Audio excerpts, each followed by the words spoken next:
Cabíveis. Voltamos ao item 3, projeto de lei seriado número 10 de 2012, terminativo. Insere parágrafo no artigo 15 da lei 9.394, de 20 de dezembro de 96, que fixa as diretrizes e bases da educação nacional para regular a extinção de unidades escolares de educação básicas públicas e o destino de seus patrimônios. Autoria, senador Vital do Rego. Relatoria, senador Douglas Sintra. Relatório pela aprovação do projeto nos termos do substitutivo que apresenta observações. Se aprovado o substitutivo, a matéria será incluída na pauta da próxima reunião para apreciação em turno suplementar, nos termos do disposto no artigo 282, combinado com o artigo 92 do regime interno do Senado Federal. A matéria entrou em pauta em 1/12/2015, votação nominal. Concedo a palavra ao senador Douglas Sintra para proferir o relatório. Senhor presidente, direto na análise, nos termos do inciso 1 do artigo 102 do Regimento Interno do Senado Federal, compete à Comissão da Educação opinar sobre proposições a respeito de normas gerais de educação, instituições educativas e diretrizes e bases da educação nacional. A CCJ já assegurou a constitucionalidade e juridicidade do projeto, em proposição com a qual concordamos, destacando o entendimento de que a proposição não interfere na autonomia dos estados e municípios na gerência de seus sistemas de ensino, pois não trata de questão que possa eventualmente ser considerada peculiar às pessoas federativas. Quanto à técnica legislativa, há um pequeno, mas importante lapso na redação do projeto que precisa ser sanado. Trata-se da omissão da cláusula de vigência. Assim, optamos por estabelecê-la, tendo por base a data da publicação da lei. No mérito, a proposição aborda a questão delicada e poucas vezes levada ao debate. As decisões sobre a alteração da oferta escolar em estabelecimentos públicos e mesmo sua extinção constituem, em geral, medidas adotadas pelas secretarias de educação sem passar por outra instância da comunidade escolar.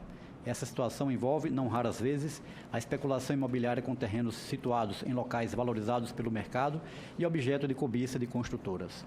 Já a necessidade de atender a novas demandas, como a expansão da educação infantil e do ensino médio, muitas vezes influencia a oferta dos estabelecimentos de ensino, ensejando mudanças geralmente prejudiciais à vida dos estudantes e de suas famílias, como transferências para escolas mais distantes, separação de irmãos e rupturas no desenvolvimento de projetos pedagógicos.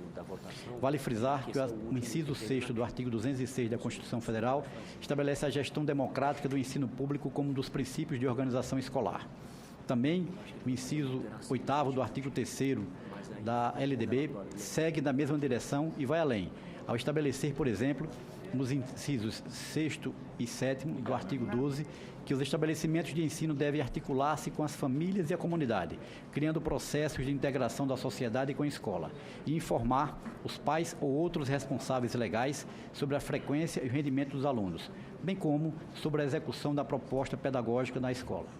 Desse modo, as decisões importantes que afetem a oferta e mesmo a própria existência da escola em determinado endereço não devem ser tomadas à revelia das famílias, dos estudantes e da comunidade.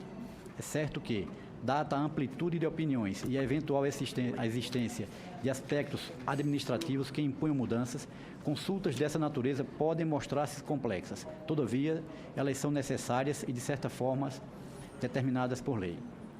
O envolvimento dos conselhos de educação pode conferir caráter mais democrático a esse processo, uma vez que permite contemplar maior gama de opiniões sobre as questões em tela e evitar que aspectos puramente administrativos e financeiros sejam observados na tomada de decisões de cunho educacional. Igualmente, é relevante a regra que estimula que eventuais receitas obtidas com operações imobiliárias envolvendo prédios escolares públicos sejam destinadas à manutenção e ao desenvolvimento do ensino público. Medida dessa natureza pode representar uma forma de conter a especulação com imóveis ocupados por escolas públicas. Todavia, para que a atuação do gestor escolar não fique totalmente vinculada à decisão do Conselho de Ensino, o qual poderia, eventualmente, deliberar por razões de caráter tecnicamente menos rigoroso que o necessário à adequada gestão patrimonial dos estabelecimentos de ensino, propomos adequar o projeto sem deixar de atender seu espírito original, que é de ouvir a comunidade afetada pela administração escolar. Nosso voto, ante o exposto, somos pela aprovação do projeto de lei do Senado número 10 de 2012, na forma do substitutivo a seguir. Emenda ao projeto de lei do Senado número 10 de 2012. altera a Lei 9.394, de 20 de dezembro de 1996, que estabelece as diretrizes e bases de educação nacional para regular a extinção de unidades escolares de educação básica pública e o destino do seu patrimônio. O Congresso Nacional decreta, artigo 1º, o artigo 15 da Lei 9.394, de 20 de dezembro de 1996, passa a vigorar com a seguinte redação. E aí, presidente?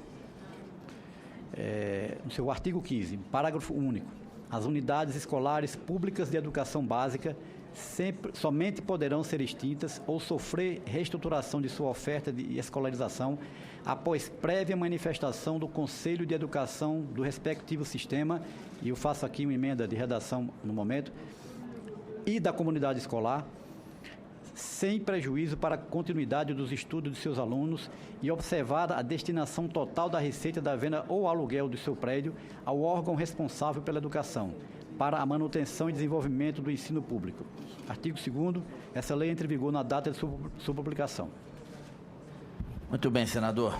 Coloco em discussão a matéria, não havendo quem queira discutir. Em votação, substitutivo oferecido ao projeto pelo relator Douglas Sintra. Senadora Fátima Bezerra. Senador Donizete Nogueira. Com o relator, presidente. Senadora Simone Tebet. Com o relator, senhor presidente, parabenizando o autor e o relator por ter encontrado aí um meio termo, principalmente no que se refere à manifestação do Conselho. Senador Dário Berger. Com o relator. Senador Antônio Anastasia. Senador Dalírio Beber. Com o relator. Senadora Alice da Mata. Senador Douglas Sintra. Voto conhecido, presidente. Senadora Regina Souza. Senadora Ana Amélia. Com o relator e com o autor, ministro Vital do Rego, que foi muito providencial nessa iniciativa. Senadora Eli José. Com o relator, senhor presidente. Senadora Marta Suplicy. O relator. Senador Antônio Carlos Valadares. Senador Randolfo Rodrigues. Com o relator, senhor presidente. O substitutivo é aprovado e será submetido a turno suplementar nos termos do artigo 282 do RISF. A matéria será encaminhada à mesa para as providências